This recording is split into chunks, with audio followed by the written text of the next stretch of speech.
Glória a Deus por essa oportunidade que Ele nos concede de estarmos aqui para juntos ouvirmos a Sua palavra, meditarmos nela, esse pão da vida, que é a palavra de Deus, nos nossos corações. Que a graça e a paz de Deus esteja com você. Deixa uma mensagem no seu coração que se encontra aqui no capítulo 2 do livro de Filipenses. Portanto, se há algum conforto em Cristo, se há alguma consolação de amor, se há alguma comunhão no Espírito, se há alguns entranháveis afetos e compaixões, completai o meu gozo para que sintais o mesmo, sendo o mesmo amor, o mesmo ânimo, sentindo uma mesma coisa. Nada façais por contendas ou por vanglória, mas por humildade cada um considere os outros superiores a si mesmo.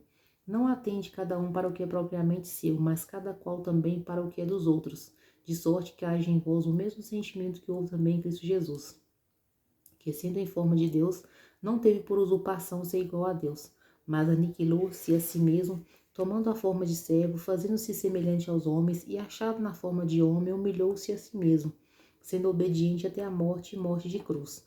Pelo que também Deus o exaltou soberanamente, e lhe deu o nome que é sobre todo o nome, para que o nome de Jesus Cristo se dobre todo o joelho dos que estão nos céus e na terra e debaixo da terra, e toda língua confesse que Jesus Cristo é o Senhor, para a glória de Deus Pai. De sorte que, meus amados, assim como sempre obedecestes, não só na minha presença, mas muito mais agora na minha ausência, assim também operai a vossa salvação com temor e tremor. Porque Deus é o que opera em vós tanto o querer como o efetuar, segundo a sua boa vontade. Fazei todas as coisas sem murmurações nem contendas, para que sejais irrepreensíveis e sinceros, filhos de Deus inculpáveis no meio de uma geração corrompida e perversa, entre a qual resplandeceis como astros no mundo, retendo a palavra da vida, para que no dia de Cristo possa gloriar-me de não ter corrido nem trabalhado em vão. Glória a Deus por essa palavra maravilhosa que chega aos nossos corações, que Deus tem nos dado a oportunidade de meditarmos essa palavra. Retende a palavra da vida, para que no dia de Cristo possa gloriar-me de não ter corrido nem trabalhado em vão. Então, Paulo, nessa carta, nos deu uma explicação maravilhosa de tudo o que a gente precisa fazer, como devemos fazer todas as coisas sem murmurações, sem contenda, valorizarmos uns aos outros, não humilharmos ninguém, a gente ajudar um ao outro nas suas fraquezas. Então, são muitas coisas boas que Paulo nos ensinou aqui para que nós pudéssemos meditar. Um capítulo assim, meditar todos os dias, ouvir essa palavra e deixar no nosso coração, deixar Deus trabalhar, falar aos nossos corações e reter a palavra da vida, para que a gente não corra em vão. O que adianta a gente fazer todas as coisas, parar no caminho, sermos infiéis, sermos maus e não reter a palavra da vida, não guardar a palavra de Deus no nosso coração. E naquele dia nós termos trabalhado em vão e ficarmos de fora das promessas de Deus. Então nós precisamos reter a palavra da vida. Essas palavras que Ele nos diz são palavras de vida, para que a gente não chegue naquele dia e pense assim, que vai ter um lugar com Deus e de repente Deus fala que não nos conhece.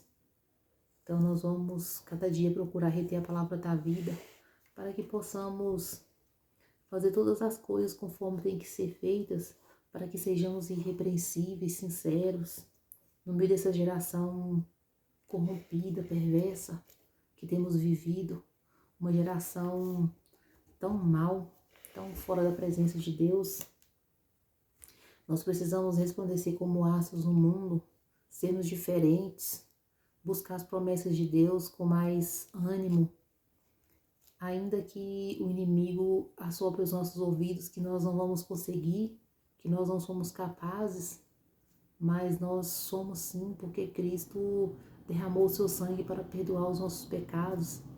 Quando Maria recebeu aquela notícia que ela haveria de gerar um Salvador, ele foi feito uma promessa que ele salvaria o seu povo dos seus pecados. Então o inimigo quer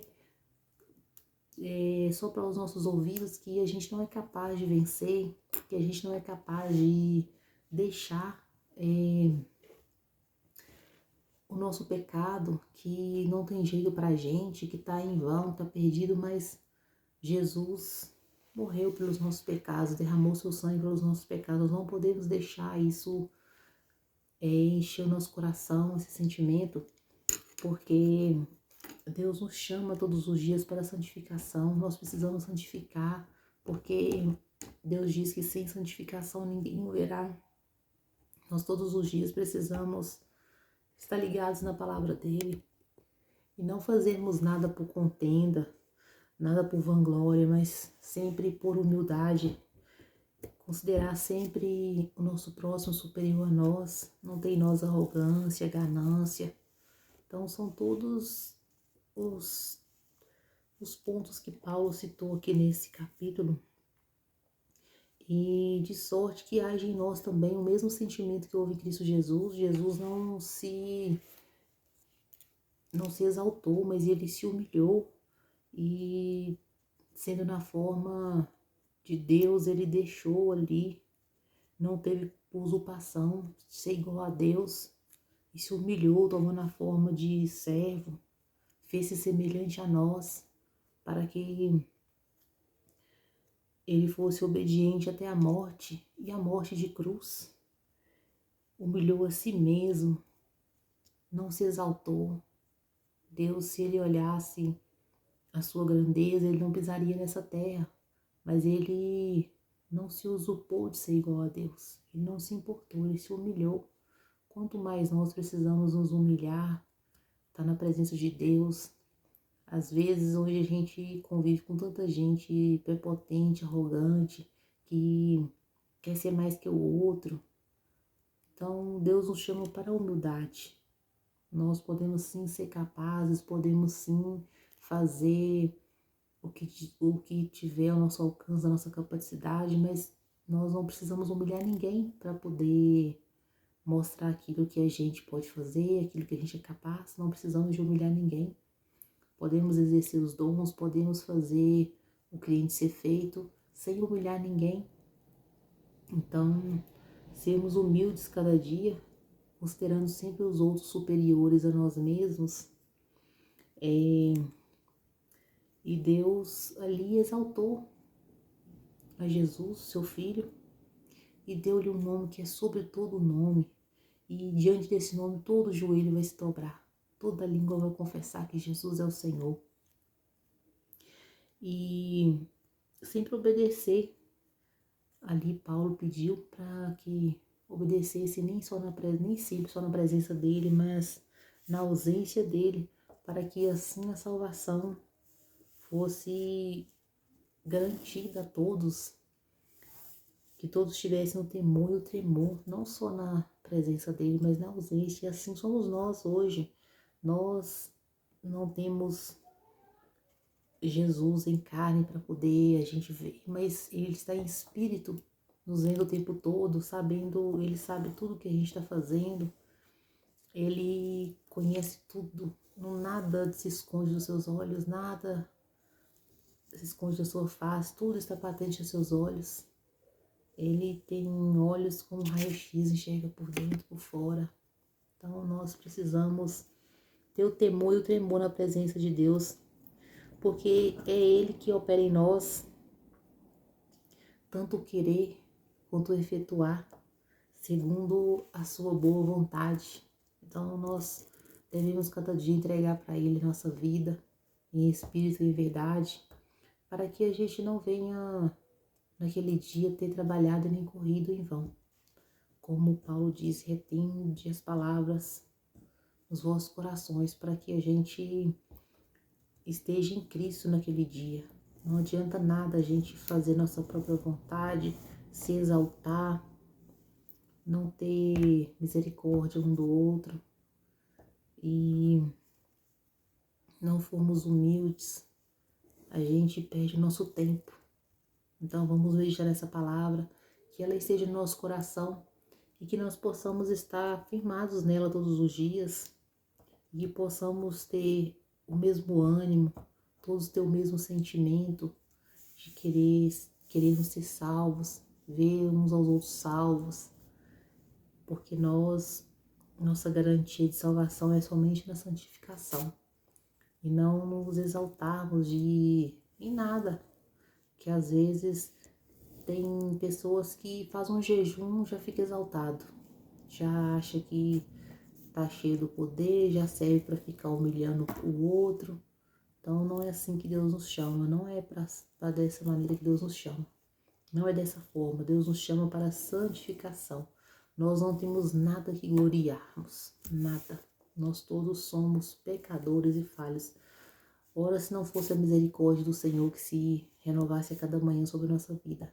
Nós somos falhos, pecadores, maus. Se não fosse a graça de Deus, a misericórdia dele, nós não estaríamos mais de pé. Nós já teríamos sido condenados e o inimigo já tinha nos levado à condenação. Mas é a misericórdia dele que nos mantém de pé, nos dá tempo, né, para que a gente possa se arrepender cada dia, porque Deus diz que ele é longânimo. Então ele nos espera, assim como o mal também espera. O mal também espera, o mal, ele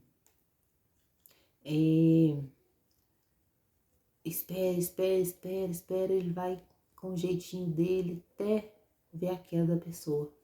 Porque a queda ela não vem instantaneamente, ela vem aos poucos, a falta de vigilância, a falta de temor, e acaba uma hora vem